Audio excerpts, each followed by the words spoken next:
Muy buenos días. Mi nombre es Edgar Rojas, organizador de Tactical Edge. Muchas gracias por acompañarnos en nuestra serie de webinars.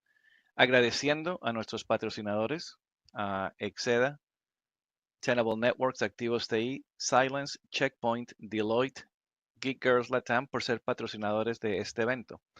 Tenemos el agrado de estar acompañados por tres expertos en este webinar acerca de OWASP 2017 en comparación con el 2013. Contamos con Marcos García, Maxi Soler y Cristian Borgello. Los invito a que visiten la página del evento tacticaledge.co para que vean los videos de los webinars anteriores, conozcan más acerca de Tactical Edge y se registren. Tenemos una especial ahora de 2x1. Paguen una entrada y se llevan una gratis hasta el final de febrero. Los ponentes de Tactical Edge son reconocidos expertos, líderes en la industria como el CSO de Akamai, Andy Ellis, el director de ciberseguridad de IBM, Jerry Bell. Contamos con Robert Dyer, el vicepresidente de Silence para Latinoamérica. De Colombia contamos con Wilmer Prieto, vicepresidente de ISACA Bogotá, y David Pereira, reconocido, y por ahí me comentan que fue profesor de uno de nuestros invitados. Hablaremos de eso en un ratito. En Tactical Edge contamos con, como habíamos dicho, con Tenable, Exceda, Activos TI, Deloitte, Geek Girls Latam, Checkpoint como sponsors. Nos encantaría contar con algunos de ustedes si están interesados en ser parte de este grupo importante de empresas que nos acompañan como patrocinador.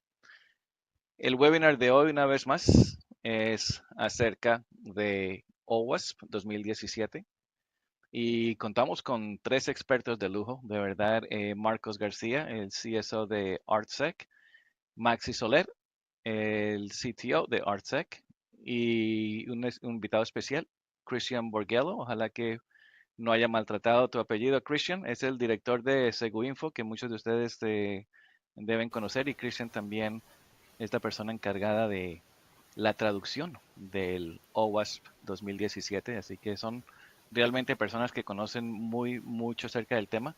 Caballeros, bienvenidos. Háblenos acerca de ArtSec, háblenos acerca de Seguinfo y hablemos de OWASP. Bueno, buenas tardes, muchas gracias. Te comentamos un poco cómo estamos y demás, en qué es ARSEC, después le damos la palabra también a Chris para que nos cuente un poco de su info. ARSEC básicamente es una empresa que digamos, está basada en Buenos Aires, somos una startup, actualmente nos dedicamos a servicios profesionales, tenemos algunos productos también, pero los cuales revendemos, pero nuestro mayor foco es el penetration testing, análisis de código y hardening de activos, básicamente. Chris, contanos si querés de qué se trata Segu. Hola, buen día a todos. Muchísimas gracias ante todo a la invitación, por la invitación, a ustedes, en el caso de ARSEC y también en el caso de Tactical, en tu caso, para la idea de hoy es contar un poco sobre OWASP y en el caso de Seguinfo, que somos hoy una organización que estamos a punto de cumplir 20 años. Seguinfo es uno de los portales más antiguos de Latinoamérica en seguridad de la información. Y en mi caso particular, trabajo desde hace bastante tiempo como consultor de seguridad de la información, brindando distintos tipos de servicios relacionados a pentesting y también a todo lo que tenga que ver con aseguramiento de código y también todo lo que tenga que ver con la parte de gestión de seguridad enfocado en ISO 27000 o en cualquiera de las hermanas de todos los estándares que existen, hermanos relacionados con seguridad. Y como les decía, el día de hoy vamos a tratar de enfocarnos un poco en lo que es la evolución de OWASP. En mi caso particular, he estado involucrado en la traducción de la nueva versión, así que me tocó estar de cerca en todo lo que tenga que ver con la evolución y el cambio de lo que fue el OWASP 2013 o el anterior, que fue muy parecido en realidad, el 2010, y este nuevo OWASP que ha cambiado bastante, ya lo vamos a ir viendo, del año 2017. Digo 2017 y no digo 2018, esto no es un error, porque efectivamente fue aprobado en noviembre del 2017. Lo que se está por publicar ahora, si bien ya está publicado en inglés, se va a publicar muy pronto y seguramente cuando ustedes estén escuchando esto, va a estar la versión 2017 en español lista para descargar del sitio oficial. Correcto, es muy, muy reciente. Es algo que está, digamos, la versión en inglés se publicó hace muy poco y la nueva, digamos, en español, digamos, la versión traducida en español, la oficial también, digamos, por lo tanto la vamos a poder disfrutar seguramente cuando salga, digamos, en los próximos meses, en las próximas semanas, perdón. Sí, seguramente ya por las dudas, como ya se habrán dado cuenta, el webinario no va en vivo, pero cuando ustedes estén escuchando esto ya va a estar publicado. La versión ya está totalmente aprobada por el comité de OWASP, todo esto después lo voy a contar ahora en un minuto. Está aprobada la versión, lo que falta es publicarla, pero seguramente cuando ustedes estén viendo esto, a los oyentes me refiero, a los asistentes, ya van a poder descargarla de la página oficial. Si quieren, sin más, vamos iniciando y contamos un poco lo que fue la evolución y después, obviamente, hacer un recorrido pequeño por lo que es el top 10 propiamente dicho. Perfecto. ¿No funcionó? A ver si cambia. No funciona. No funcionó. Bueno, entonces mientras lo subo el otro, comencemos a hablar, les pregunto, ¿por qué el cambio? ¿Por qué esperó del 2010 al 2013 y luego 2017? ¿Por qué esperaron tanto? Bien, es una muy buena pregunta para iniciar. La idea del top es que debería ir respetando la evolución del mercado. ¿Qué significa esto? Que nosotros, para todos los que estamos relacionados con aplicaciones, software o desarrollo propiamente dicho, obviamente se sabe que cada 3 o 4 años hay cambios importantes en la industria. Por ejemplo, hace 10 años eran normales las aplicaciones web no interactivas, o sea que el usuario no interactuaba, lo que llamamos la web 1.0, aquella vieja web de finales de los 90. Posteriormente nació todo el auge de la web 2.0 y hoy estamos en una web totalmente dinámica en donde todo está orientado al cliente, a JavaScript y demás. Hay montones de framework que trabajan sobre JavaScript y el top 10 y OWASP en particular siempre ha intentado respetar esta evolución en la industria. Entonces, los tops se van publicando, la idea era que siempre se debían publicar cada 2 o 3 años, se van publicando en este caso cada 3 años o 4 en el caso ahora del nuevo, con el respeto de la industria. Es decir, la evolución más importante que vamos a ver del 2003 al 2017 es justamente cómo el reflejo de ese top se refleja en el cambio en la industria, en el cambio en las aplicaciones. Y antes de todo eso, y justamente ahora ya me ayuda la slide, para aquellos que nunca hayan escuchado de OWASP, pero me imagino que si están asistiendo al webinario lo deben haber escuchado alguna vez, pero explico brevemente qué es. Es un proyecto totalmente abierto que toda la comunidad, cualquiera de nosotros puede participar. Tiene capítulos en la mayoría de los países, Colombia lo tiene, Argentina lo tiene, Uruguay lo tiene, etcétera. Y la idea es que es un proyecto totalmente abierto orientado a asegurar aplicaciones que estén relacionadas con la web, ese era el proyecto original, y ahora también con las aplicaciones mobile, que sabemos que siempre van de la mano una y otra, sobre todo con el uso de las APIs, la conexión a los servidores, etc. Y la idea es que se brindan todos recursos gratuitos para ayudar a la comunidad a desarrollar aplicaciones más seguras. Cualquier persona que esté involucrado con un desarrollo de aplicaciones, sea un arquitecto, sea un analista, sea un developer, sea un diseñador, etcétera, debería en algún momento mirar todos los recursos gratuitos que tiene la comunidad de OWASP para ellos. Y uno de esos recursos es el top 10, que es el que nos ocupa el día de hoy. Pero también hay muchísimas guías, manuales, las guías, por ejemplo, de prueba de seguridad que figuran ahí en pantalla, las guías de desarrollo, las guías de testing, y también, así como hay documentos, también hay herramientas prácticas para probar todo el top. ¿Qué son estas herramientas? Básicamente, aplicaciones desarrolladas por colaboradores también, totalmente open source, que cualquiera de nosotros se puede descargar y utilizarlas. Después vamos a ver alguna de estas. Por ejemplo, OWASP es una herramienta de estas, simplemente como para que se den una idea de lo que estamos hablando. Christian, una preguntita. Los desarrolladores de software, aplicaciones, ¿la mayoría conocen acerca de OWASP, utilizan estas herramientas o solamente son aquellos que se enfocan en crear software para el tema de seguridad informática?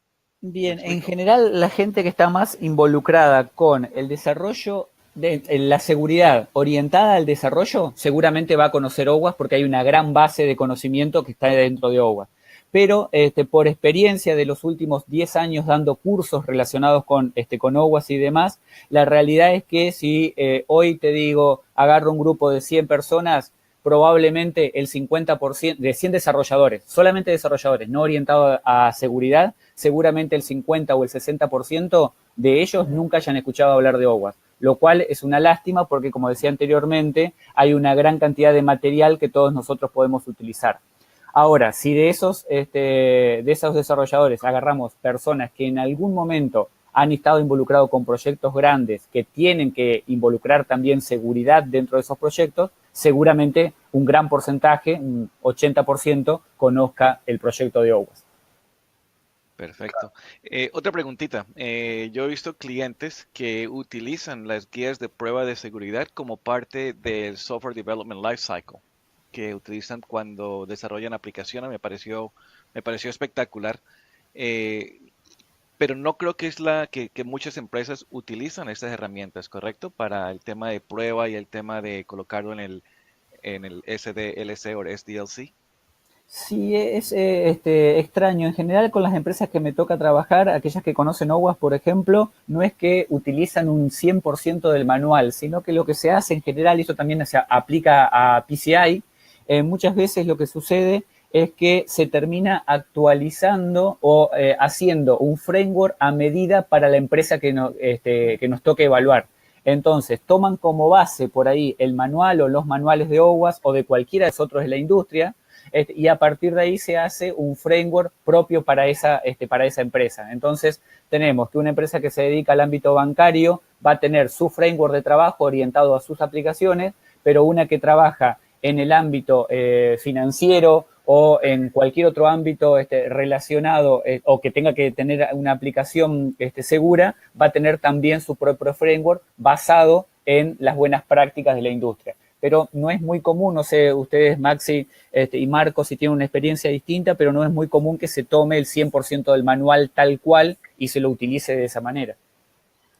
Hola, en mi caso, digamos, o sea, en general nosotros lo que vemos es que toman, digamos, lo usan como más referencia. Supongamos que, no sé, hay una empresa grande, le hacen un penetration testing, un test de intrusión, y luego lo usan como manual de referencia para remediar las vulnerabilidades. Y no tanto así como manual, digamos, como involucrado en el SDLC. Vemos que por ahí se toman algunas partes, pero no de la A a la Z. Es como más un manual de referencia que cuando necesitan, por ejemplo, asegurar una parte de la aplicación, van y toman esa parte. Pero por ahí para el resto del proceso no lo vemos involucrado 100%. Sí, exactamente. Claro, acá Marcos, ¿cómo estás? Buenas tardes. Sí, como dice Maxi, es más que nada de referencia y ellos muchas veces, por lo que vemos, lo utilizan para ver, por ejemplo, el código que está mal escrito, por así decirlo, ver cómo se puede, digamos, minimizar la vulnerabilidad y demás, pero siempre referencia, por lo menos en nuestro caso, digamos, ¿no? Algo que a mí me gusta mucho en relación a OWASP es cómo intenta, digamos, acercar, digamos, los mundos, digamos, que conviven todos en el mismo ecosistema, que es el mundo de seguridad y el mundo desarrollador.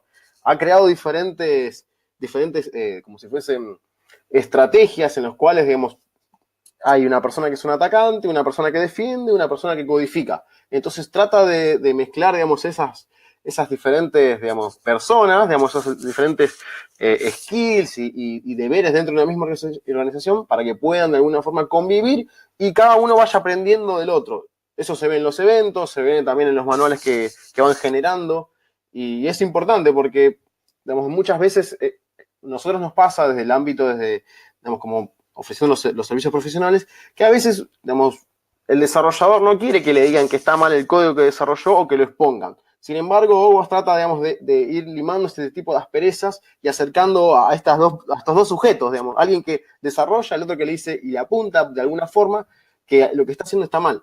Pero sin embargo es una ayuda, digamos, al fin y al cabo, el fin de todo es hacer mucho más seguras, digamos, una aplicación, digamos, un sitio web, etcétera. Una pregunta que les tengo a ustedes que son los expertos, y eso es algo que yo soy culpable de hacerlo. En el tema de ciberseguridad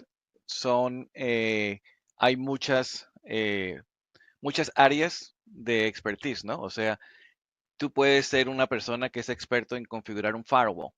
Y como dijo Christian al principio, también puedes ser un experto que es experto en lo que tiene que ver con los estándares, con los frameworks, con el 27001, 2 y lo que sea, los otros.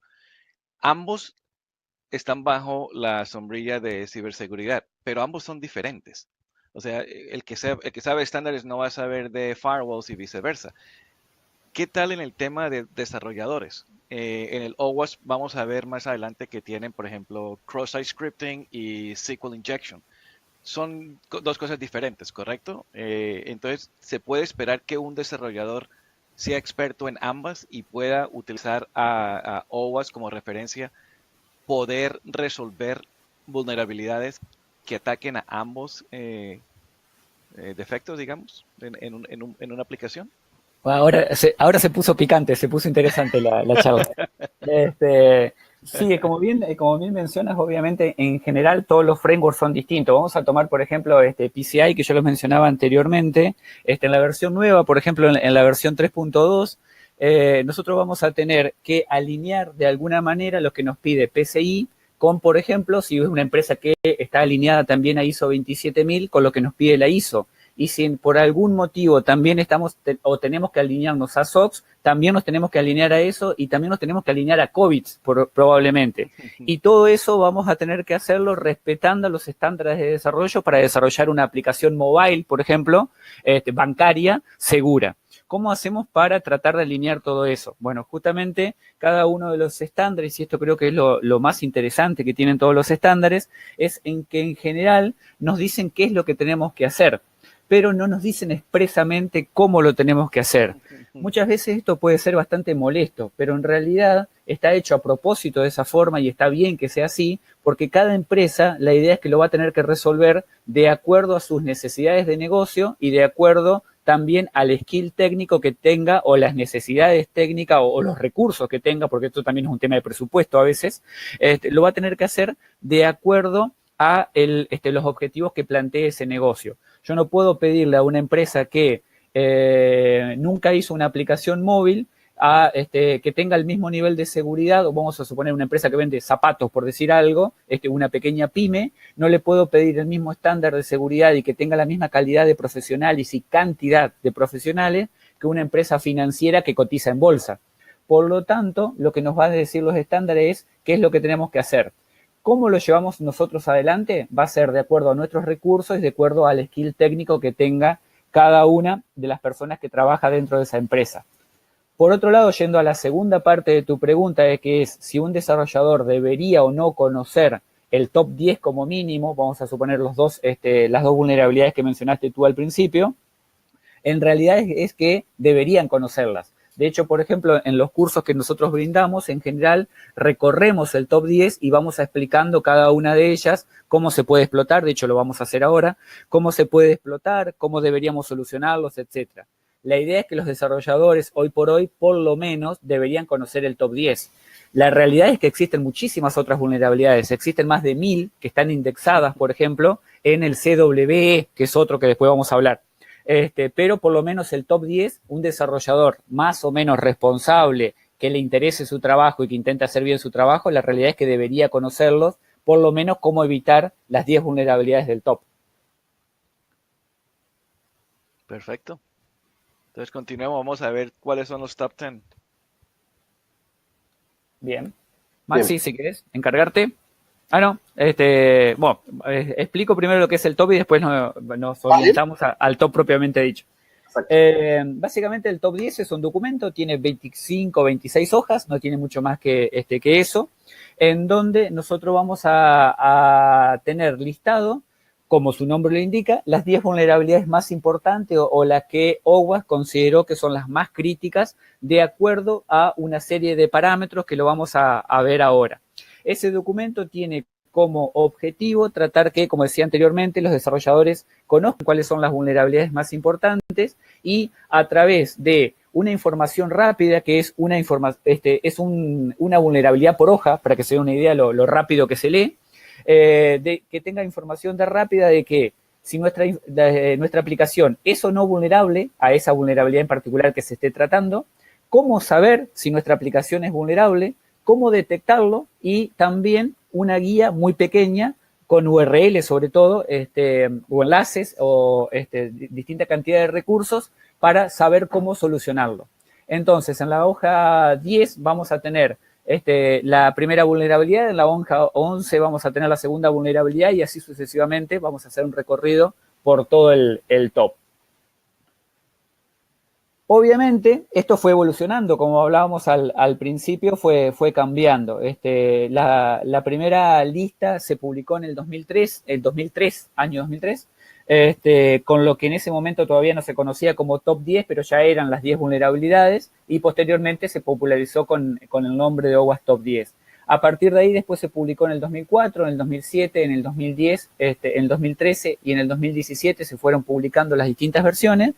Y siempre una cosa que llamaba la atención, de hecho yo siempre lo mencionaba en los cursos también, era que eran bastante parecidos un top con el anterior.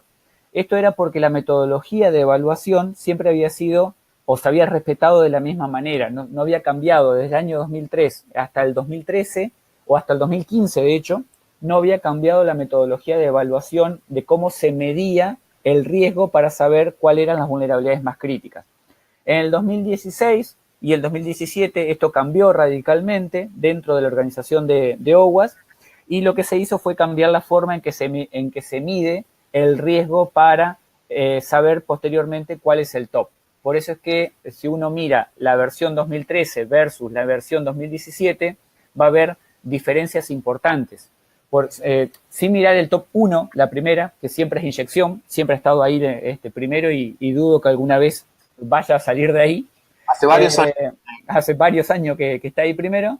Van a ver que, por ejemplo, el cambio más radical que se ve es la vulnerabilidad número 3 en el año 2013, que era el de cross-site scripting, que ha bajado muchísimo. Siempre cross-site scripting había estado segunda o tercera en los top anteriores. Ahora cambió. Eso no es porque cross-site scripting haya dejado de ser peligrosa, como después vamos a ver que efectivamente lo es, sino porque cambió la metodología y la forma de hacer la comparativa y saber cómo ubicar cada una de las vulnerabilidades en las distintas posiciones del top. Correcto, sí, sí. Inclusive, bueno, además de los cambios de moverse, digamos, hacia abajo o hacia arriba, hay particularmente dos categorías nuevas que se agregaron relacionadas a la seguridad en digamos, transmisión o en lo que son el manejo de entidades, digamos, con XML y la deserialización, digamos, de datos, que eso básicamente antes ni siquiera existía y era algo creado por la comunidad en relación a esto, digamos, fue como un pedido más que nada agregarlo. Claro, exactamente, eso fue uno de los cambios más importantes que se hizo ahora en el 2017, de hecho se hizo a mediados del 2017.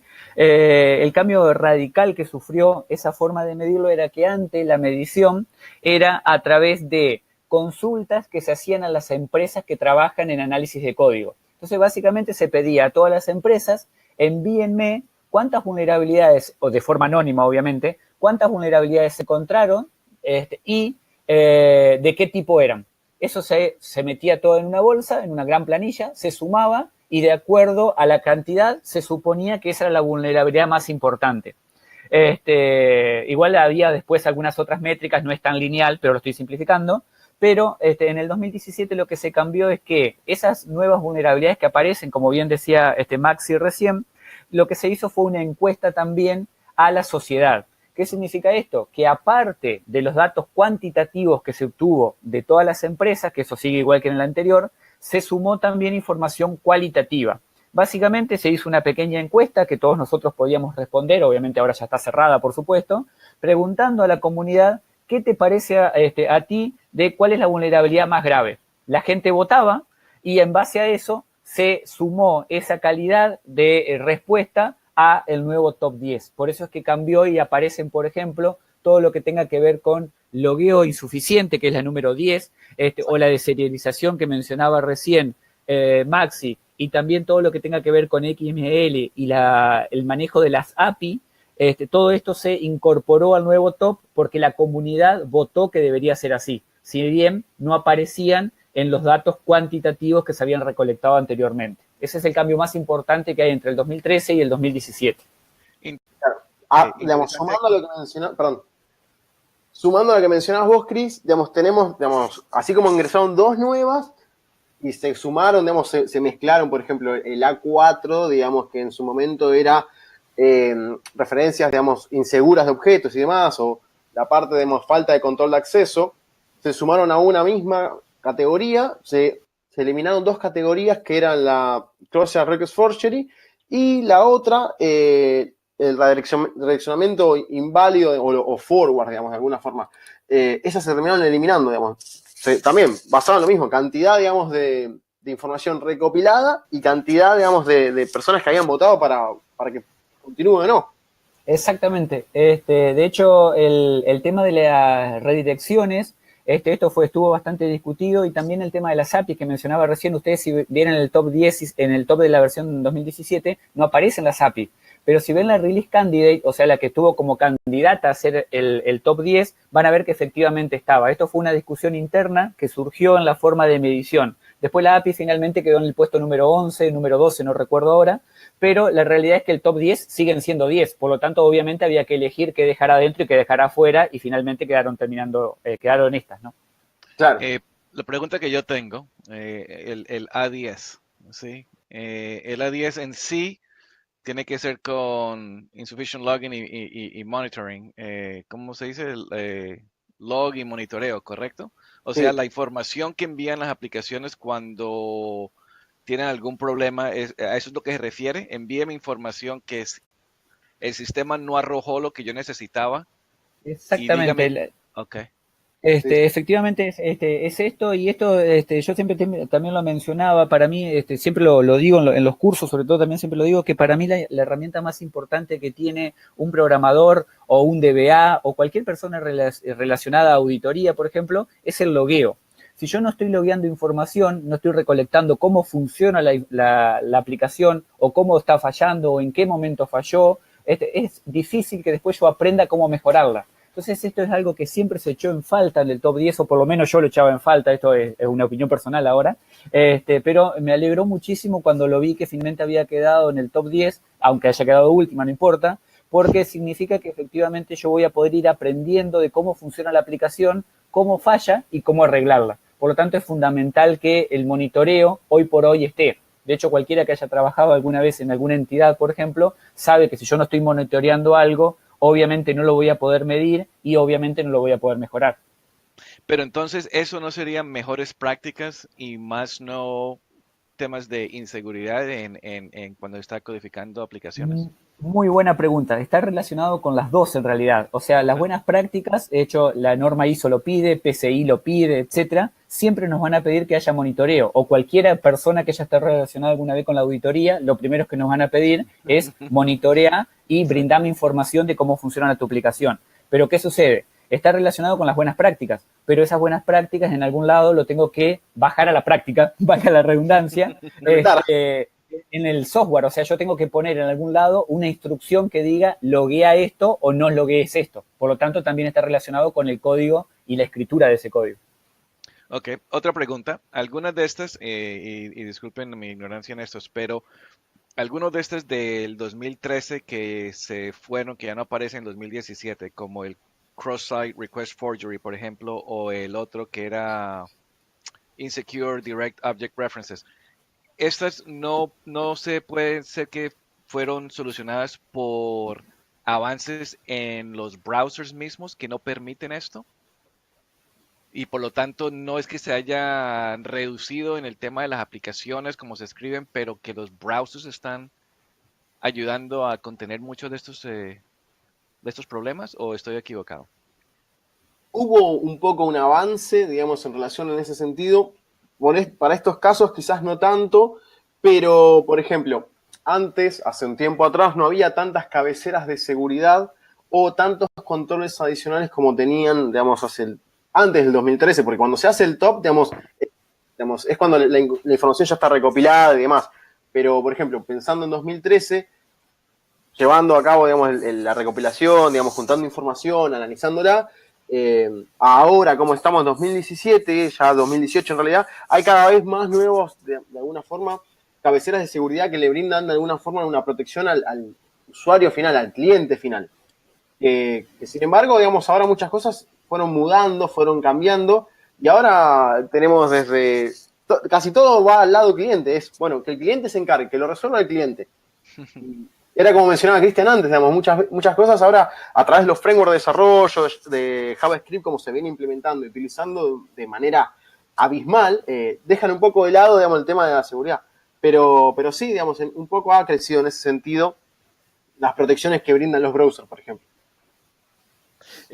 Una pregunta que podemos tocar después si desean, pero ahora el área que más se está extendiendo a nivel mundial es el tema del IoT, ¿correcto? Que los números siguen cambiando, 20 billones en el 2020, ya está como, la última que escuché, ya estaba como 50 o 60 billones de IoT, todos esos equipos interconectados y todos sabemos que la mayoría de esos, digamos casi el 100%, vienen con fallas de seguridad. ¿Piensan hacer un OWASP Top 10 específico para IoT en un futuro? Buena pregunta y efectivamente ya existe. Bueno, Existe. Yo anteriormente había mencionado cuando empecé que OWASP estaba orientado originalmente a la web. De hecho, la W venía de ahí. Pero actualmente existe también el proyecto OWASP Mobile, que está obviamente es el top 10 para móviles, de todas las aplicaciones móviles, y también existe el OWASP Internet of Things, que es el top 10, obviamente, para todos los dispositivos IoT. Si bien este es un proyecto todavía que está evolucionando, está empezando, ya se puede descargar, cualquiera de ustedes puede entrar a la página de OWASP o pone OWASP IoT, IoT o pone OWASP Mobile y va a ir directamente a la página de descarga del documento. Y una cosa interesante también agregando a todo esto es que también existe el proyecto de OWASP para ICS, que son todos los dispositivos SCADA. También existe para esto. Y también está en evolución, eso simplemente para que se den una idea el volumen y el tamaño que tiene OWASP. También existe el proyecto que está también en trabajo y publicación futura para análisis de firmware, o sea, todo lo que tenga que ver, por ejemplo, con el firmware de routers o obviamente también con dispositivos IoT y también todo lo que tenga que ver con dispositivos médicos, que también está relacionado con el IT, también está relacionado con dispositivos SCADA y obviamente todo eso tiene un software adentro que hay que controlar para ver si tiene vulnerabilidades o no. interesante, gracias. La información no la sabía, perfecto, gracias. Bien, si les parece, Maxi, comenzamos con el top 10. Si querés empezar con las inyecciones. Dale, hablemos un poco de las inyecciones, de qué se trata. Básicamente, digamos, las inyecciones son, digamos, cuando un atacante envía, digamos, texto, este texto, digamos, obviamente es texto que va a producir algún daño en la aplicación y más, termina explotando la sintaxis del intérprete a vulnerar. Esto sucede, por ejemplo, cuando, no sé, existen consultas SQL, LDAP, no SQL, ya hablábamos antes del tema de JavaScript, también hay un poco de esto, comandos del sistema operativo y demás. La verdad que este tipo de inyecciones, al estar en el top 1, digamos, o sea, dentro del top está el nivel 1, pueden causar, digamos, desde pérdida mínima, digamos, digamos, afectando al dispositivo o a la aplicación, digamos, hasta comprometer, digamos, corrupción de datos, pérdida, digamos, de disponibilidad o inclusive hasta corromper completamente el sistema afectado. Esto se ve muy a menudo y particularmente hay digamos, la defensa, digamos, siempre es la misma, digamos, las recomendaciones son generalmente las mismas, o sea, desconfiar de cualquier cosa que sea entrada o salida. Esto es el ABC que siempre decimos, digamos, no únicamente las entradas, porque muchos, digamos, dicen únicamente las entradas, pero no, las salidas también hay que tenerla en cuenta, porque es lo que te está devolviendo el servidor.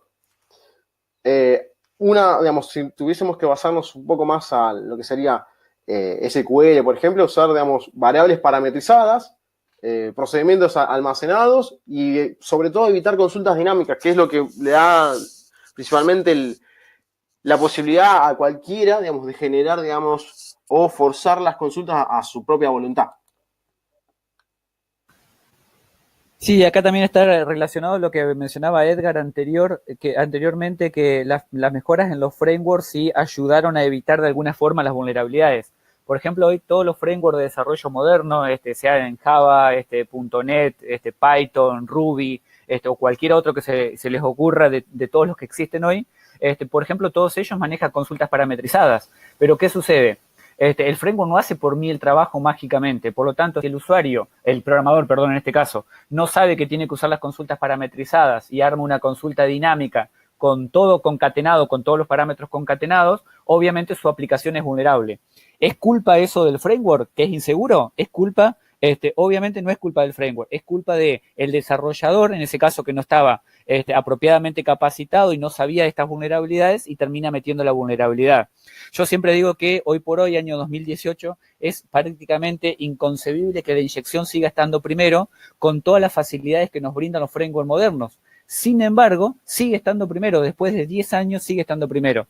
¿Por qué es esto? Obviamente porque los desarrolladores no están bien capacitados. Esto no es culpa de los lenguajes de programación, no es culpa de Internet, no es culpa de los frameworks. Es culpa, lamentablemente, nuestra de que no nos capacitamos adecuadamente. Por eso, también volviendo al principio de la charla, cuando Edward preguntaba si los desarrolladores deberían conocer esto, obviamente lo tienen que conocer. Porque, lamentablemente, los lenguajes de programación, si bien han asegurado mucho y han mejorado mucho y han ido evolucionando, no hacen todavía el trabajo por nosotros, todavía no programan. Y esperemos que no programen por un largo tiempo, si no nos vamos a quedar sin trabajo. No, y más que nada yo quería contar una cosita chiquita, es, más allá que no es una parte de inyecciones, muchas veces también se ve que gracias a la inyección se obtiene muchísima información por el tema del privilegio del usuario. Eso lo vemos muchas veces, digamos, dicen, bueno, esa la producción como estaba en desarrollo, y capaz que el usuario era SA o era el usuario con mayores privilegios. Digamos, eso también hay que tenerlo en cuenta, más allá que luego vamos a hablar de las malas configuraciones, es el usuario debería tener los permisos necesarios para que la aplicación funcione, digamos. Nada de eso. No excesivos. Exacto. Sí, sí, tal cual. Muchas veces lo dan porque es más fácil, es más rápido, el troubleshooting es más corto y demás, y bueno, después pasan cosas y se preguntan por qué. Exacto, tal cual. Bueno, pasemos al siguiente, si les parece. Bueno, este punto a mí me gusta bastante, tiene una particularidad que, digamos, autenticación rota, como le quieran poner, digamos, broken authentication. Básicamente, digamos, acá el atacante, digamos, lo que hace es tratar de alguna forma de conseguir mayores privilegios a los que tiene.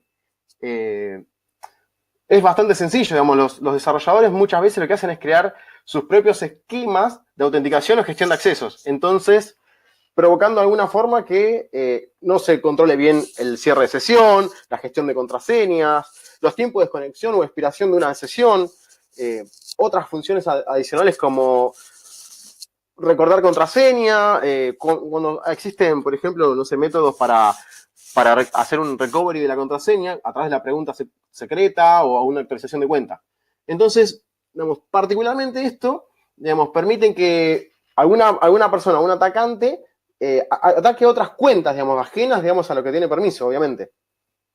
Si el ataque de alguna forma termina siendo exitoso, podría realizar alguna acción en nombre de otra víctima. Entonces, generalmente las cuentas que terminan siendo atacadas o están dentro del alcance de ese ataque, son aquellas cuentas que tienen mayor privilegio a un usuario tradicional. De vuelta, si tuviésemos que, recomendaciones, ¿qué se les ocurre? O sea, ¿cómo creen que, digamos, algún desarrollador debería, digamos, con una ABC simple, remediar de alguna forma este tipo de vulnerabilidad? Bien, acá cuento un caso que pasó este mes, principios del 2018 acá en Argentina. Después lo pueden buscar porque no voy a mencionar la empresa, pero es una empresa muy grande, vinculada a una billetera virtual. Básicamente sabemos que las billeteras básicamente podemos manejar dinero de forma virtual, y lo que sucedió acá fue justamente por un proceso equivocado o erróneo de quién diseñó la aplicación y quién hizo la arquitectura, todo el proceso de autenticación fue diseñado en forma incorrecta. ¿A qué llevó esto? Que básicamente hubo fraudes y robos, porque, y lo explico brevemente cómo funcionaba, básicamente cualquier usuario sabiendo el número de la tarjeta de débito de una persona, vamos a suponer, yo le saco una foto, por ejemplo, a la tarjeta de Maxi, y solamente con el número de la tarjeta de débito podía asociar mi correo electrónico a esa tarjeta de débito y a partir de ahí hacer transacciones. No había ningún tipo de verificación adicional. Esto, para aquellos que lo estén escuchando, probablemente estén pensando que Cristian está exagerando, esto no pudo haber sido así, no puede ser que una entidad financiera haya sacado eso así a producción, pero efectivamente fue así, no lo estoy exagerando en ningún momento. Venía Maxi, me pagaba una pizza a mí en mi negocio, yo le sacaba una tarjeta le sacaba una foto a la tarjeta de débito o me copiaba a mano el número de la tarjeta de débito y asociaba su tarjeta a mi correo electrónico y a partir de ahí podía sacar dinero con esa tarjeta de débito. ¿Parece una locura? Sí, wow. Era una locura efectivamente, y eso era porque el proceso de autenticación no había sido adecuadamente validado. Esto estuvo 3 años funcionando así aquí en Argentina, hasta que un delincuente se dio cuenta y lo empezó a aprovechar, obviamente. Wow. Totalmente. Bueno, después lo resolvieron de alguna forma rápida y demás, pero sí, estuvo ahí. Exactamente. Para los argentinos que estén escuchando por ahí el webinario, sí. Para los argentinos que estén escuchando el webinario y se preocupen, pueden buscar el caso, acá billetera virtual en Argentina, supuestamente ya lo arreglaron, pero por las dudas, si tienen esa billetera tengan cuidado. Bueno, sí. yo tengo la información de Maxi, así que voy a intentar a ver qué. Vamos con la tercera, entonces. Sí. Bueno, exposición, el tercero es exposición de datos sensibles. Bueno, esto básicamente es, digamos, hablamos del cifrado, digamos, hablamos de precauciones adicionales.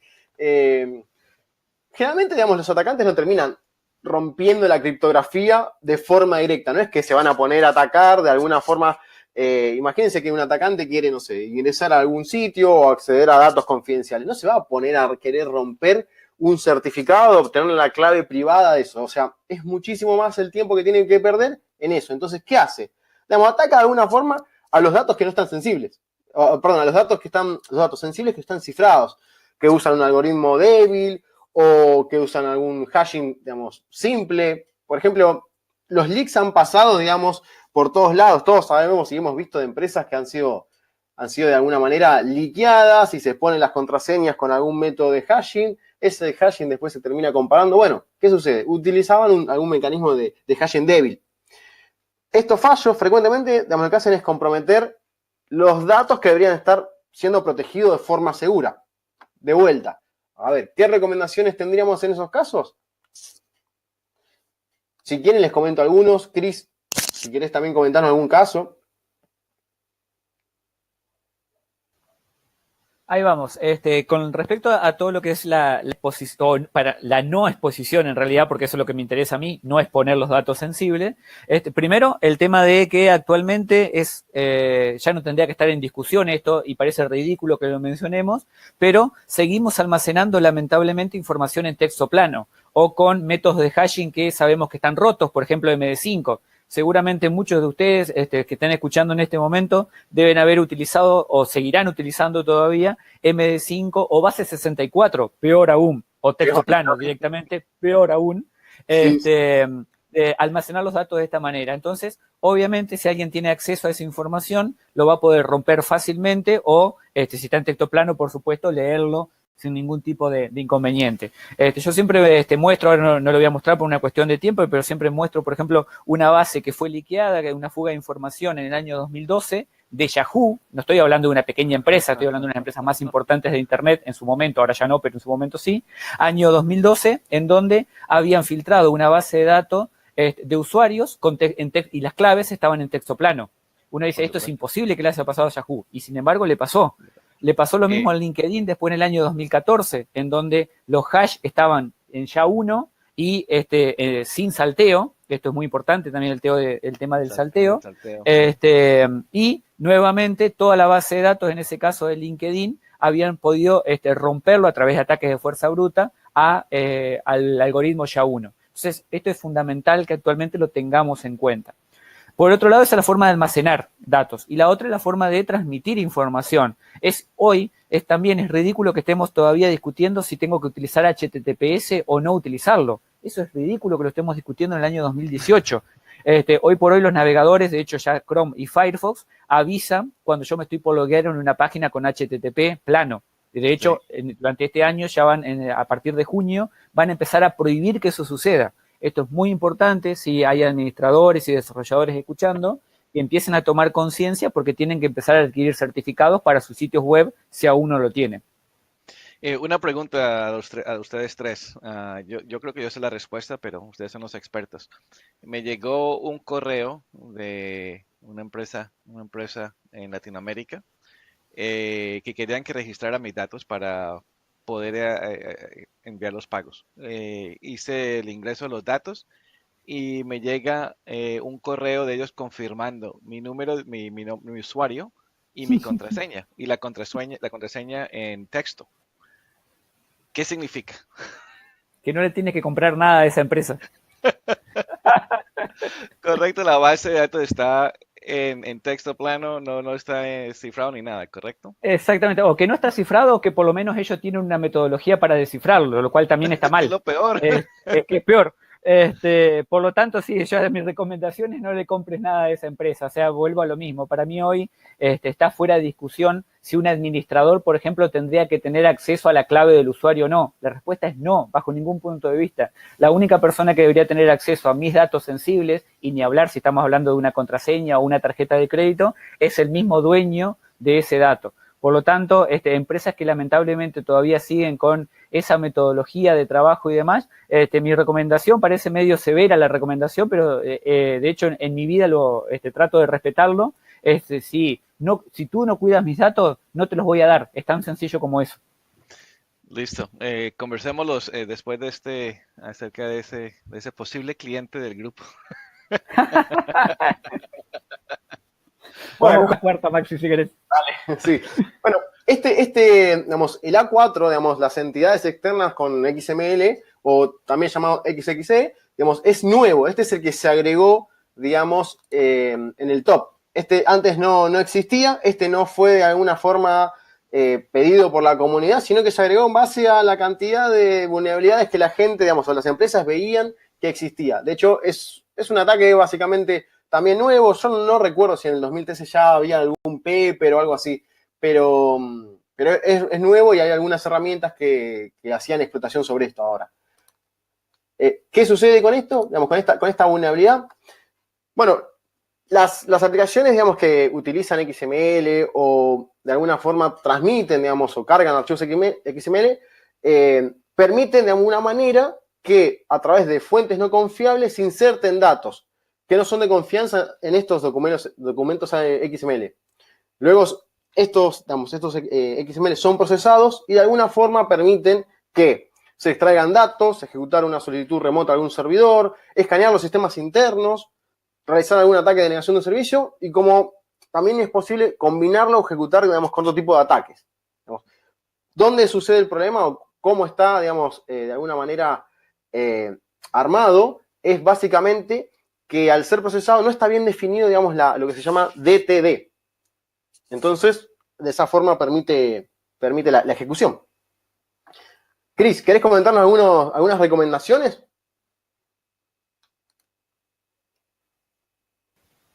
Estaba hablando con el micrófono apagado. Ya sabía que me iba a pasar. Esta vulnerabilidad también tiene una forma de solucionarlo que si uno me escucha hablar o siempre cuando doy este tipo de cosas parezco un disco rayado. En realidad es validar las entradas. Vos también los mencionaba anteriormente, Maxis, cuando hablábamos de la inyección, la solución era no confiar en todo lo que venía del usuario. Acá es exactamente lo mismo. ¿Qué sucede? Cuando yo tengo un XML, un archivo XML o un archivo JSON, que también puede llegar a suceder, voy a tener una serie de parámetros que voy a ir recibiendo a través de estas entidades, a través del DTD, que es el formato que tiene el documento, y en esos parámetros yo voy a poder enviar, por ejemplo, un comando que va a ser el comando a inyectar justamente. Puede ser un comando del sistema operativo, podría llegar a ser un comando del lenguaje de programación que yo sé que está detrás del XML, por ejemplo, si lo estoy procesando a través de Java, podría ser un comando de Java, y la solución es de vuelta lo mismo, por eso digo que parezco un disco rayado diciendo esto, es validar adecuadamente la identidad XML. Es decir, si yo en un parámetro de los XML que me llega, de alguna forma detecto que adentro hay un posible comando que podría llegar a ser dañino o que el XML está mal formado, por ejemplo, no debería, bajo ningún punto de vista, ejecutar nada que venga de ese XML. Por lo tanto, es, vuelta a lo mismo, no confiar en las entidades externas, en este caso XML, en el caso de la inyección era cuando recibió un parámetro general, y tratar de validar absolutamente todo estos datos serializados. Que esto después lo vamos a volver a repetir cuando hablemos de la deserialización, ese nombre medio raro que apareció en el top 10. Y obviamente en algunos casos, como dice acá la diapositiva, podemos llegar a utilizar algunas herramientas y algunas verificaciones manuales para ver si nuestra aplicación es o no vulnerable a este tipo de vulnerabilidad. Una aclaración que me gusta hacer con respecto a esto es que si bien la A4 está bastante arriba, esta cuarta, justamente los XG están cuarto, es una vulnerabilidad que si bien está bastante arriba en el top, es bastante complicada de explotar y bastante difícil de encontrar también. Pero eso también suma negativamente para la organización, porque si es difícil de encontrar, probablemente haya muchas organizaciones que la tengan en este momento a la vulnerabilidad y todavía no se hayan dado cuenta. Entonces por ahí, por un lado es positivo porque es difícil de explotar, pero por otro lado es negativo porque es difícil de encontrar. Así que hay que tener cuidado con eso. Una pregunta rapidito. Las plataformas que se utilizan para desarrollar software, mi entender es que muchas de ellas ya vienen con esto por defecto, que si crean ese, no sé la palabra, pero si crean ese código, ya viene por defecto con esa validación o estoy incorrecto.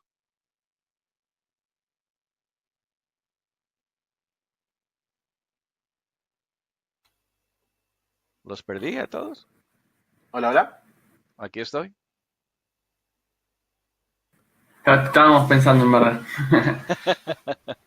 No, la verdad que como decíamos antes, la idea es que siempre haga uno la validación, digamos, y no confiarse de ciertas librerías o demás. Ok. No esperar, digamos, que esté la validación por otro lado. Claro, claro, o sea, pues posiblemente sí venga ya con la validación como por defecto, pero es mejor no confianza. Ok, perfecto. Sí, ahí estaba hablando de vuelta y me pasó lo mismo. Me quedé con el micrófono apagado. Sí, efectivamente, como decía Marcos, muchos frameworks, y lo mencionábamos también en las inyecciones, muchos frameworks actualmente traen las validaciones, pero muchas veces el programador a veces lo ignora, lo mismo que mencionaba antes, y no las agrega o no utiliza el método que tiene que utilizar para hacerlo. Y en muchos casos hay validaciones que son extremadamente complejas. Por ejemplo, una validación de un texto libre, en donde yo no tengo un entero o un char para validar, sino que es una cadena que puede haber cualquier tipo de string. ¿Cómo hago para validar eso? No hay una función propia del framework que lo haga. Entonces, en ese caso, hay que agregar algún tipo de validación adicional.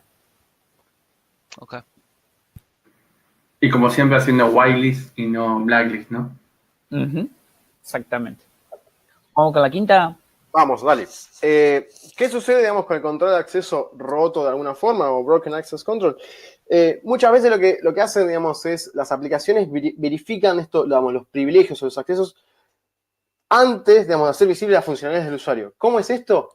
Básicamente es, de alguna manera, el impacto que se genera es a través de que los atacantes actúan como usuarios o administradores y luego se utilizan funciones privilegiadas, donde crean, acceden, actualizan o eliminan algún registro particular, dándole la posibilidad, obviamente, de acceder a datos en los cuales no tenían permiso de hacerlo.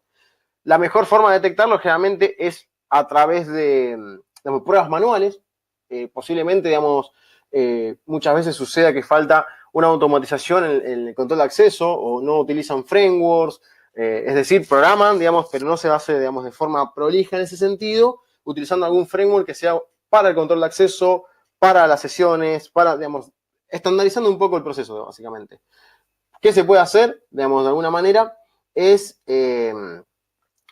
por ejemplo, hacer pruebas. ¿Qué sucede cuando una aplicación, digamos, vos mezclás los métodos? Es decir, tu aplicación espera que se utilice un método en particular. Bueno, ¿por qué no usar otro método y ver cómo responde esa aplicación? Después, utilizar, por ejemplo, que sería la referencia directa de objetos, es decir, de alguna manera lo vas cruzando esa información para ver si puedes obtener mayor acceso al que vos deberías tener. Como siempre, digamos, en cuanto a las recomendaciones, estamos de la misma manera que antes, Chris. Denegar si no lo conozco, o denegar es lo predeterminado, básicamente.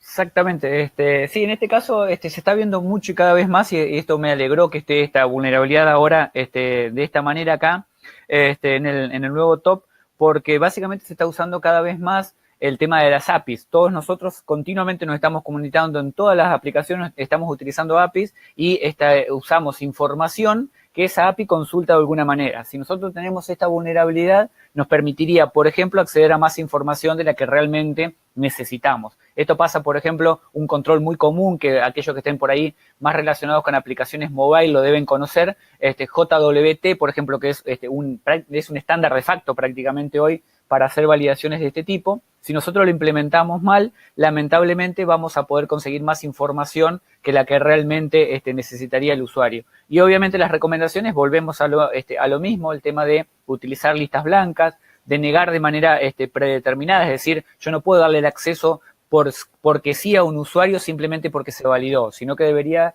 tener toda una lista de control de acceso, lo que se conoce como una ACL, para saber si ese usuario tiene que acceder a un recurso determinado o no. El tema del listado de directorios parece también ridículo que estemos mencionando en el 2018, pero todavía se siguen encontrando aplicaciones con este tipo de vulnerabilidades. Y todo eso nos lleva también después a lo que vamos a ver en la vulnerabilidad número 10, que ya lo mencionamos también, el tema de registrar absolutamente todo para luego verificar el login, el logueo, y ver si en algún momento alguien accedió a un recurso que no debería haber accedido y en su caso arreglarlo, obviamente. Claro.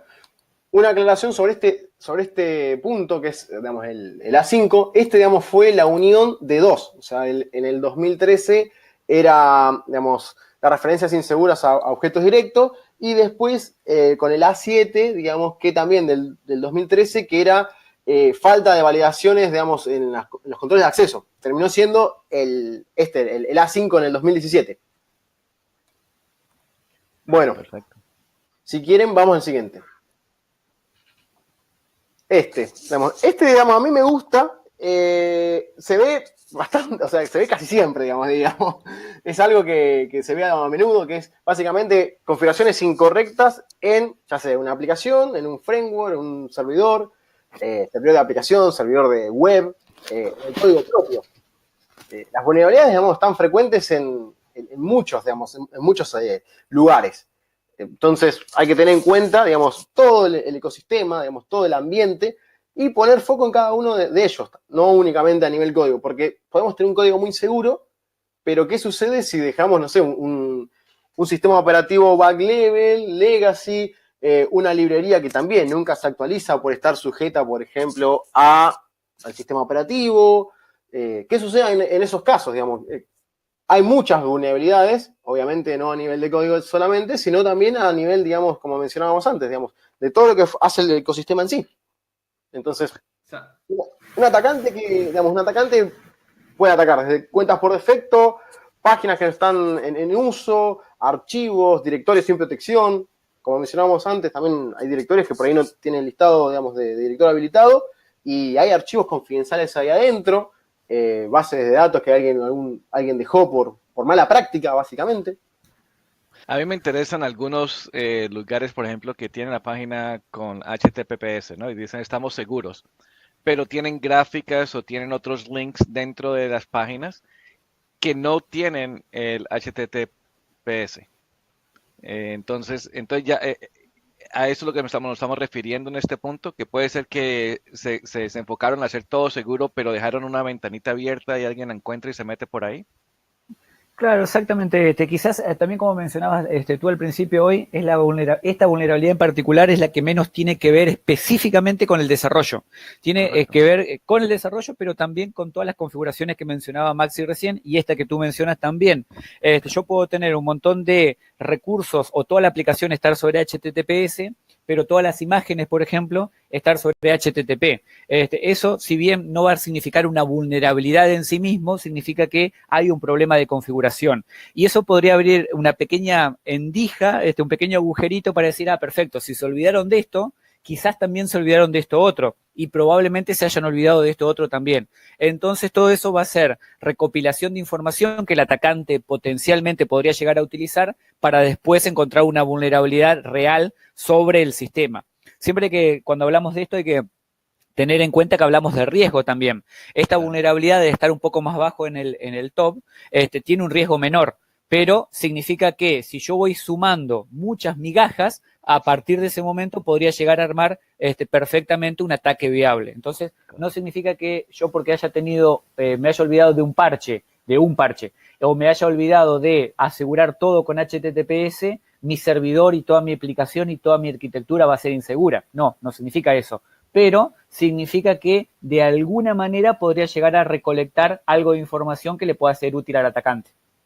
Y ahí viene el problema de que estamos todos en el tema de ciberseguridad. Nunca es un sistema perfecto y la idea es minimizar los riesgos y hacerlo más difícil al atacante. Exactamente, siempre cuando hablamos de esto es fundamental, yo no lo mencioné al principio por una cuestión de tiempo, pero es fundamental, siempre cuando estamos hablando, de hecho el top 10 se construye en base a riesgos, justamente la 1, la vulnerabilidad número 1 está en 1 porque es la más riesgosa y la 10 es porque es la menos riesgosa, pero no hay ninguna aplicación segura como bien mencionas y siempre, justamente porque no existe el 100% de seguridad, vamos a hablar de manejo de riesgo. Yo no puedo cubrir absolutamente todos los riesgos porque mi presupuesto no es infinito, pero lo que tengo que hacer es tratar de, por lo menos los más riesgosos, tratar de administrarlos. Por eso que también existe el top 10, porque son las 10 que sí o sí yo debería tratar de tener solucionadas. Ahora, si no tengo presupuesto para solucionar las 10 vulnerabilidades, por lo menos soluciono las 3 primeras. Si no tengo para solucionar las 3, soluciono la primera. La idea es tratar de ir segmentando de acuerdo a los recursos, al presupuesto que tengo, al conocimiento de la gente, etcétera, al negocio. Claro, perfecto. Sí, por lo menos una, digamos. Por lo menos una. No empezar por una, por lo menos. Validando entradas y salidas, ya estás haciendo un gran esfuerzo. Bastante. No le estás ganando. Porque muchas también son una derivación, digamos, de estas inyecciones y demás. Terminan siendo, digamos, producto de variaciones que no están bien realizadas. Sí, de hecho esta es una. La 7 cross-site scripting es una de ellas. Exacto, sí, exactamente. Esta básicamente existe alguien que envía texto, digamos, que puede ser basado en JavaScript o HTML y demás, que termina de alguna forma ejecutando y vulnerando, digamos, la aplicación y explotando, digamos, en lo que sería el contexto del navegador, este código, básicamente. ¿Cuándo sucede? Digamos, la página es enviada al navegador, incluye datos suministrados por el usuario sin ser validados o codificados de forma apropiada. Entonces, el atacante puede, desde secuestrar el navegador del usuario, bueno, redirigirlo a otro sitio web, insertar código, obviamente, y hasta inclusive alterar de alguna forma la apariencia o la funcionalidad del sitio web. Existen 3 tipos: almacenadas, reflejadas y basadas en DOM. Y obviamente las recomendaciones pasan a ser un poco también las mismas. O sea, para este caso en particular, antes en el 2013 estaba en el número 3. O sea, estaba en la posición número 3. Y ahora bajó, está en la número 7. Que es lo que mencionamos al principio, que había bajado bastante, pero no porque fuese, digamos, no porque fuese menos importante o porque no existiera más, sino por una cuestión de que existen otras que comenzaron a ser mucho más riesgosas porque se cambió el tema de el nivel de riesgo. Bien, y para solucionar esta, bueno, como bien decíamos también, volvemos a lo mismo, el tema de la validación de entradas y salidas, volvemos al disco rayado anterior, codificar absolutamente todo, y en el caso, esto también vale para lo que mencionábamos anteriormente, los frameworks modernos, en su gran mayoría, facilitan al usuario el filtro de cross-site scripting. Esto también ayudó a que baje un poco el riesgo, como mencionaba Maxi recién, justamente porque los frameworks fueron agregando funcionalidades por defecto, que básicamente el programador no tiene que hacer nada, y ya estamos protegidos de cross-site scripting. Sin embargo, eso no significa que hayan dejado, ni mucho menos, hayan dejado de aparecer. De hecho, es una de las vulnerabilidades más comunes en cantidad. No significa que sea la más grave, pero sí muy común, justamente porque los desarrolladores no saben cómo tratarla, no saben cómo filtrar, no saben cómo codificar y por lo tanto siguen apareciendo. Yo siempre que me encuentro una vulnerabilidad de cross-site scripting en una aplicación no puedo dejar de sonreír porque es una vulnerabilidad sumamente sencilla de encontrar. Cualquiera la debería poder encontrar, las cross-site scripting, y sin embargo hasta el día de hoy siguen apareciendo. Y eso, digo lo de sonreír porque da una idea de que el desarrollador o los administradores o el arquitecto de la aplicación no le pusieron demasiado énfasis en buscar vulnerabilidades. Si existe un cross-site scripting, es probable que exista otra que sea peor que esa. Seguro, sí. Como mencionabas vos, sucede muchas veces que los desarrolladores utilizan algún framework, pero no están utilizando, digamos, las funcionalidades que limpian o escapean de alguna forma y codifican de forma segura estas entradas o limpian las entradas. Muchas veces los utilizan, pero no hacen uso de estas funcionalidades especiales que tiene el framework. Vamos entonces a la siguiente. Dale. Que es la más rara de todas. Exactamente. Esta es la número 8. Esta está agregada por la comunidad. Esta habla un poco también de las API. Esto, lo que comentábamos antes, Chris mencionaba sobre que no estaba antes en la Release Candidate, digamos, la primera versión.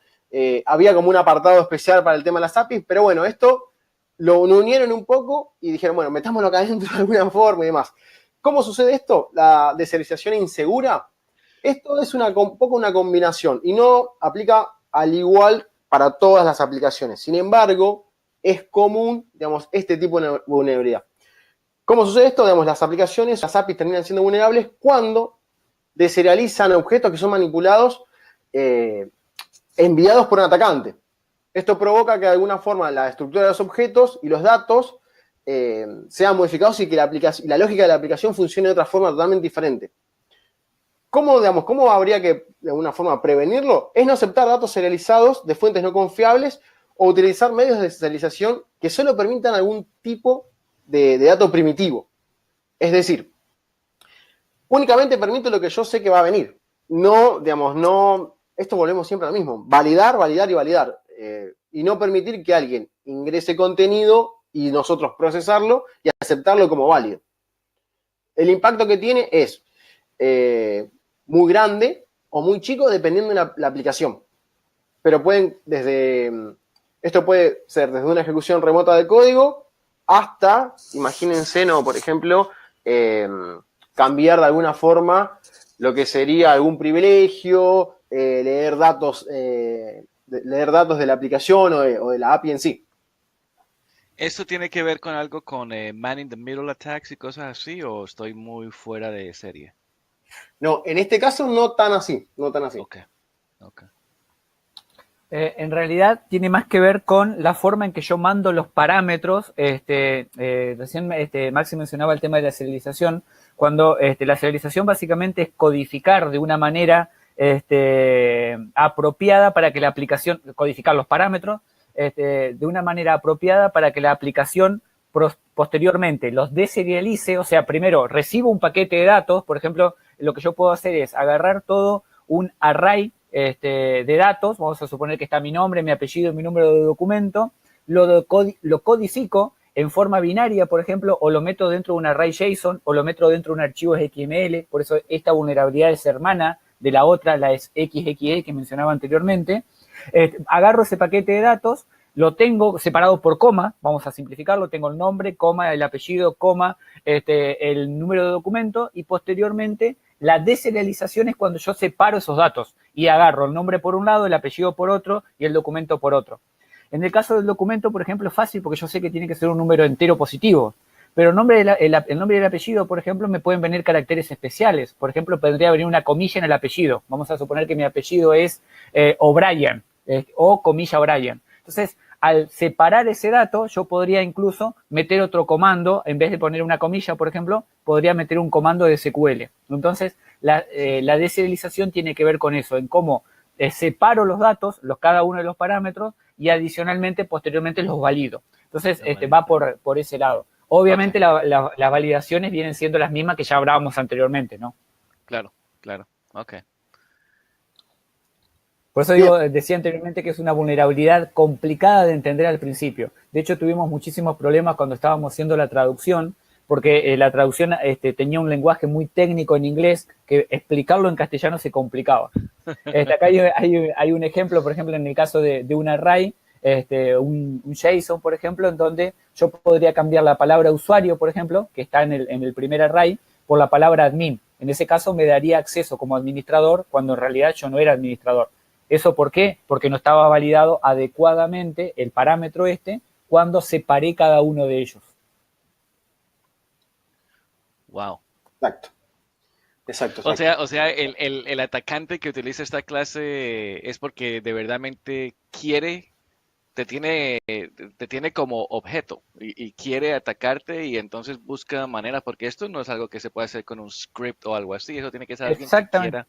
Muy bien observado. De hecho, explotar esta vulnerabilidad con herramientas, la verdad que es extremadamente complicado. Las herramientas no facilitan demasiado el trabajo para hacer esto. Es difícil que una herramienta automática actualmente encuentre, obviamente ahora al estar en el top 10 probablemente lo van a empezar a hacer o a mejorar, pero la realidad es que es difícil que una herramienta automatice esto. En general, los ataques se hacen en forma manual hacia un objetivo determinado y cuando yo sé que la aplicación funciona de una manera determinada. Pero es complicado hacer una herramienta que lo automatice. Ok, listo. Por eso es que no se entendía mucho. Perfecto. Si tuviésemos que hablar un poco de automatización y demás, por ahí sería el top, digamos, donde existe, digamos, más posibilidad de automatización.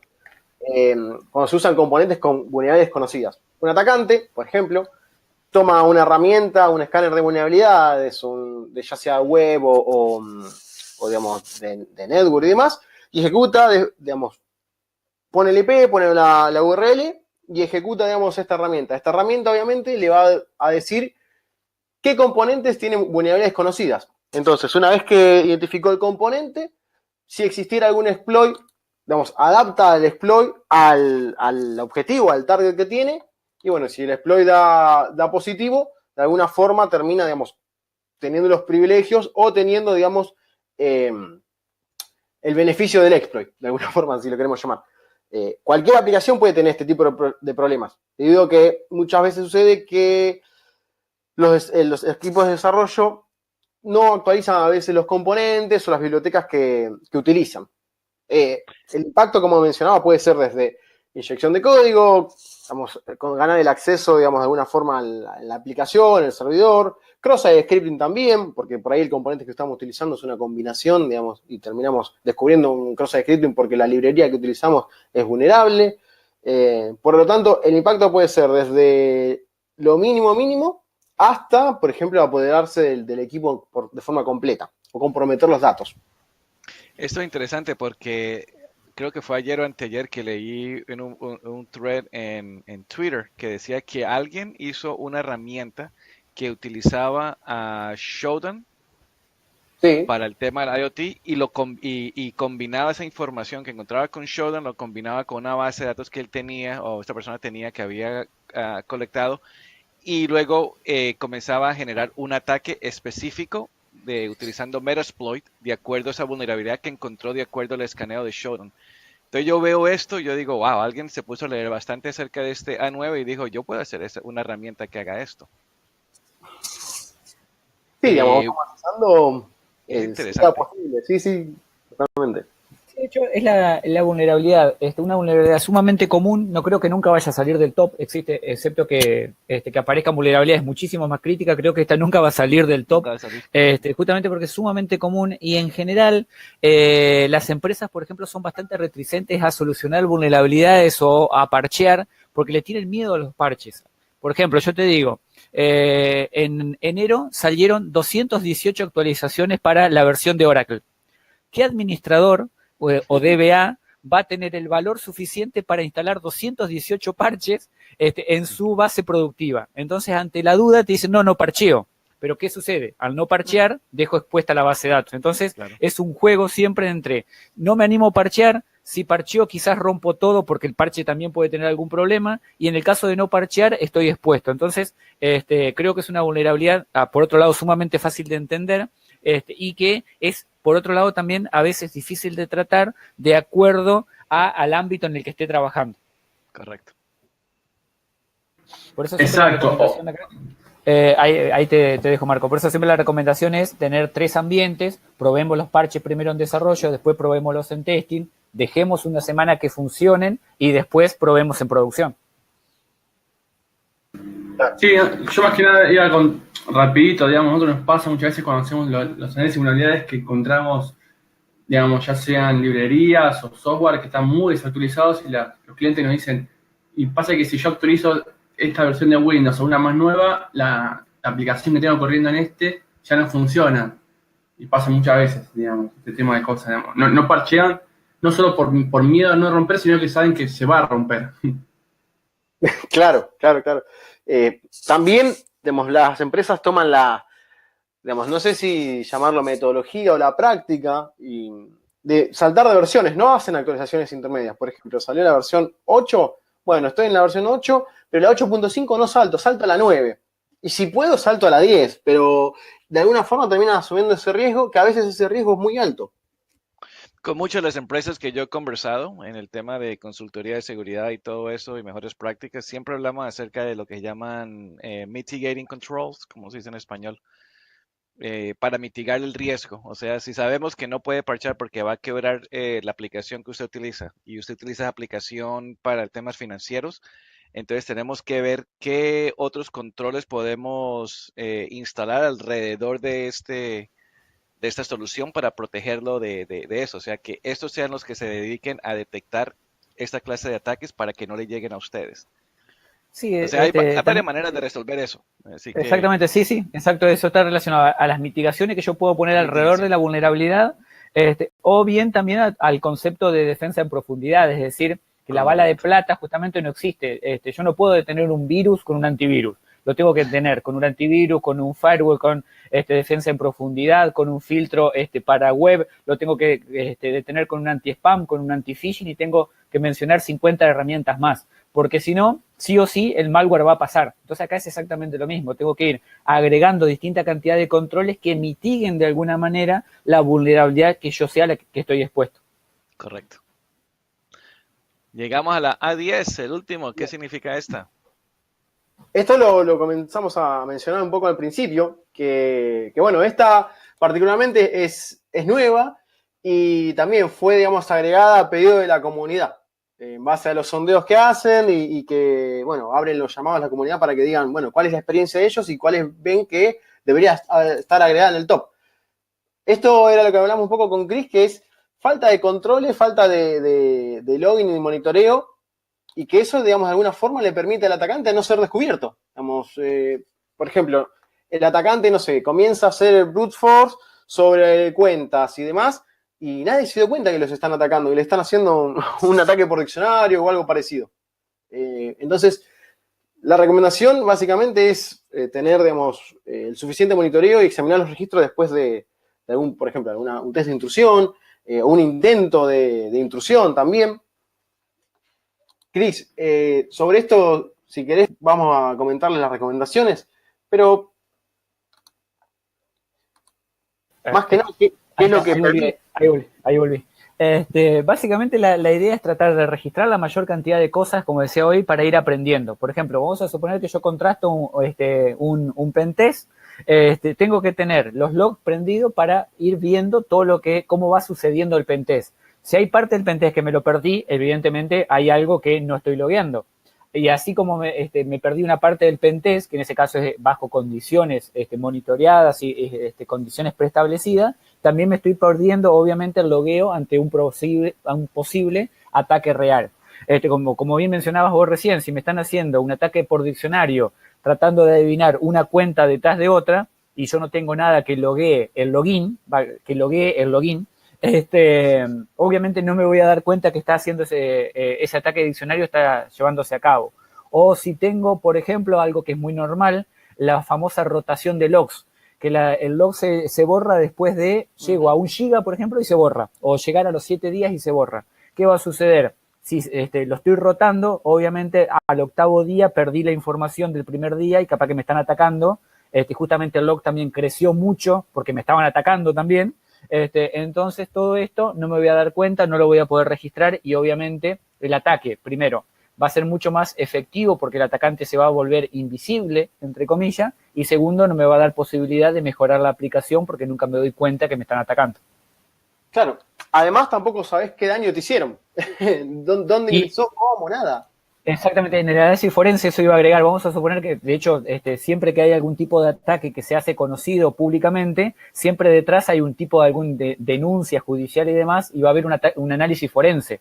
¿Qué pasa? Si yo no tengo logs, no estoy grabando absolutamente nada, el log se vuelve absolutamente imposible de hacer y por lo tanto nunca me voy a enterar, ni siquiera post-mortem, o sea, después de ocurrido el incidente, cómo sucedió el ataque. Y no voy a poder dar explicaciones ni siquiera de eso. Exactamente, sí, sí. Un dato de color es, por ejemplo, en 2016, la identificación, digamos, de un incidente de seguridad, más o menos tomó 190 días. En la mayoría digamos, esto basado también en la información que provee OWASP. Este es 190 días, lo cual es un tiempo muy largo para que cualquier atacante pueda realizar algún tipo de daño en la aplicación. Sí, es como decir, te doy ahora 1 año y medio y fíjate si podés entrar. De última, después me contás. Claro, exactamente. 1 año y medio, no, perdón, 9 meses. Bien. Como para cerrar entonces. Los ataques, sino también, digamos, como decíamos antes, que estaban en las recomendaciones, tener alertas sobre ciertas acciones. Por ejemplo, si alguien hace, no sé, sea todos los días mayor a, no sé, bueno, tener un control y un seguimiento de diferentes cosas que sirvan también para ver si más están haciendo, digamos, algo indebido. Bueno, Marco se entrecortó. Ahí se le entrecortó a Marco, pero sí, básicamente lo que decía Marco es establecer umbrales de logueo. Es decir, vamos a suponer, si yo tengo que un usuario puede probar 3 veces nada más el usuario de la contraseña, cuando alguien prueba 4 veces, sea el usuario verdadero o no, porque capaz que el usuario se olvidó la contraseña, también puede pasar, en algún lado alguien se tiene que enterar, tiene que llegar una alerta, tiene que quedar un log, tiene que quedar un registro. Entonces, esos son los umbrales de logueo. Exactamente. Sí. Una respuesta anti-incidente apropiada también, definirlo, digamos, un plan de respuesta y recuperación ante incidentes también es súper importante. ¿Qué sucede el día después? Digamos, post-mortem, como vos decías, digamos, ¿cómo nos recuperamos de eso? ¿Cómo sabemos cómo ingresaron? Digamos, ¿desde dónde? ¿Quién? ¿A qué hora?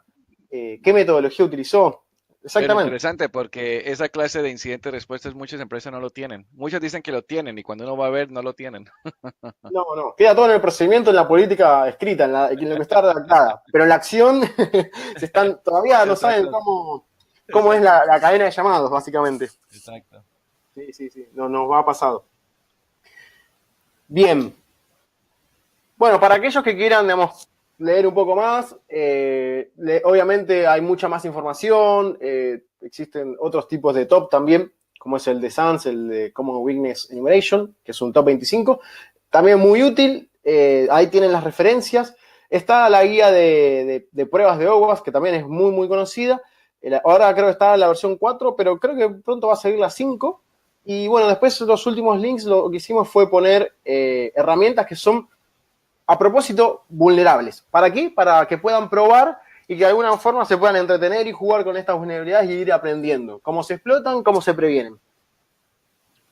Y todas estas guías de OWASP van a salir también al español, que Christian está traduciendo. Bien, es complicado, sí, pregunta complicada. Ya como habíamos confirmado al principio, ya está disponible, digamos, o va a estar cuando ustedes estén escuchando esto, o sea, estoy hablando en potencial en el futuro. Se puede descargar el top 10, la última versión en español, la oficial, y todos los que son los proyectos más grandes. ¿Por qué se traduce el top 10 y por ahí es más complicado traducir las otras? Simplemente por una cuestión de esfuerzo. El top 10 tiene 24 hojas, por ejemplo, la de testing, el documento de testing o el documento de desarrollo tiene más de 200 hojas. Y hay que recordar que esto son esfuerzos de la comunidad. Entonces, aprovecho para siempre pedir ayuda. Cualquiera que quiera sumarse a las traducciones y demás, es totalmente abierto. Actualmente la guía 4 de testing está en traducción, está en un 60 o 70%, lo cual es una lástima porque, como decía Maxi, Maxi recién, está en desarrollo la versión 5 en inglés y nosotros todavía estamos haciendo el esfuerzo para terminar de traducir la 4. Pero bueno, es parte del esfuerzo de la comunidad abierta. Así que cualquiera que se quiere sumar, obviamente es bienvenido. Perfecto. Y la gente que quiera sumarse, con quién se comunican? Se pueden comunicar directamente con a OWASP, a la página de contacto de OWASP. Hay los responsables del proyecto, después ellos derivan a quien corresponda el pedido. En el caso de las traducciones en español, generalmente las manejamos gente de Uruguay y gente de Argentina. En el caso de Argentina estoy yo. En el caso de Uruguay está OWASP Uruguay. Como decía, OWASP tiene capítulo en todos los países. Y nosotros nos encargamos después de ir viendo a ver cómo colaboramos cada uno de nosotros. Y si no, directamente en mi caso particular, en mi Twitter, por ejemplo, me pueden escribir sin ningún problema, @seguinfo. También después me pongo en contacto con la gente de OWASP y lo derivo hacia ellos, no hay ningún inconveniente. Perfecto.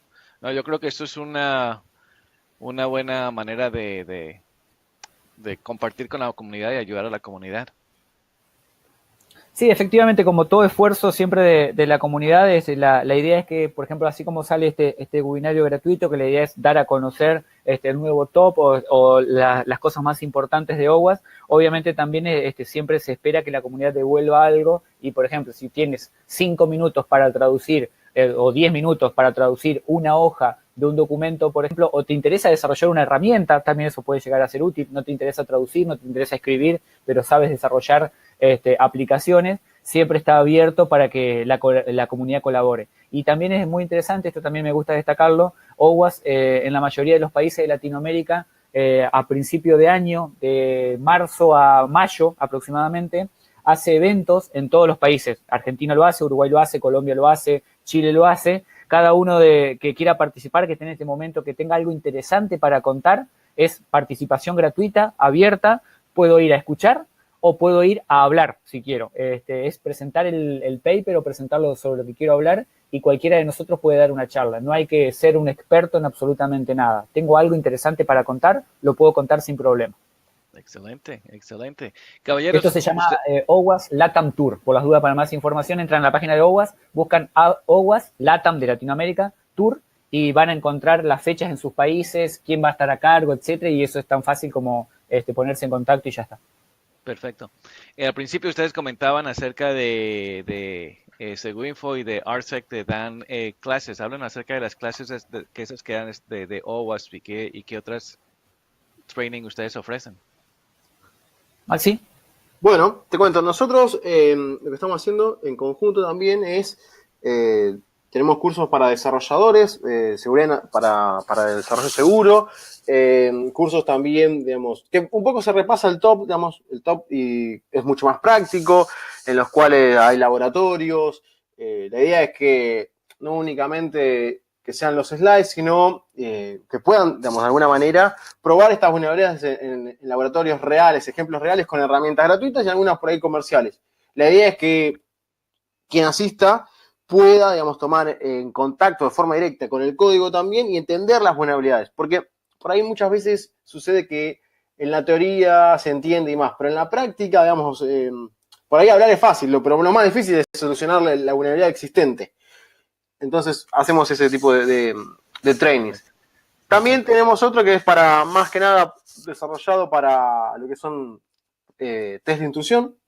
Ahí también son prácticos, pero ya desde la otra visión, desde la visión por ahí de un consultor que quiere realizar, un analista de seguridad, que quiere realizar un test de intrusión sobre alguna aplicación o sobre alguna aplicación mobile, etcétera. Perfecto, excelente. Sí, y en nuestro caso exactamente lo mismo, o sea, son cursos iguales de lo que mencionaba Maxi recién, así que cualquier cosa es ponerse en contacto con nosotros. En general, en mi caso por ahí los cursos son un poco más personalizados, la empresa dice necesito tal o tengo tal o cual necesidad y se personalizan, así que también existe esa posibilidad. Cualquier cosa obviamente quedamos a disposición.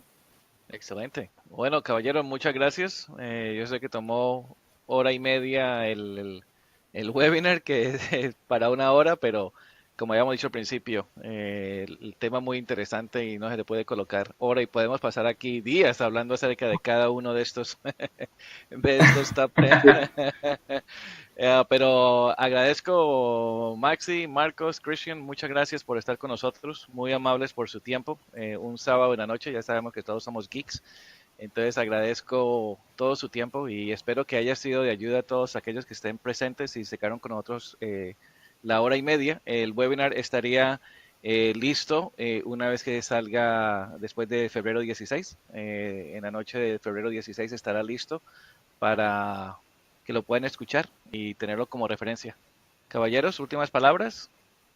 De mi parte, agradecerte, Edgar, por la invitación y la posibilidad. Como decía, la intención siempre es tratar de dar a conocer el OWASP, que haya más gente que se sume y demás. Muchísimas gracias y cualquier cosa, como decía antes, quedo a disposición, ya sea desde el punto de vista de una consulta en particular o obviamente desde el punto de vista laboral también. Así que muchísimas gracias. Perfecto. Bueno, también de nuestro lado agradecerte por la oportunidad. Fue muy divertido también. También quedamos a disposición. Y bueno, si en algún momento tenemos la otra oportunidad para colaborar, estamos disponibles aquí. Perfecto. Gracias, caballeros. Exacto. Muchas gracias a todos. Gracias, Marcos. Listo. Hasta luego. Bueno. Muchas gracias. Buen fin de semana.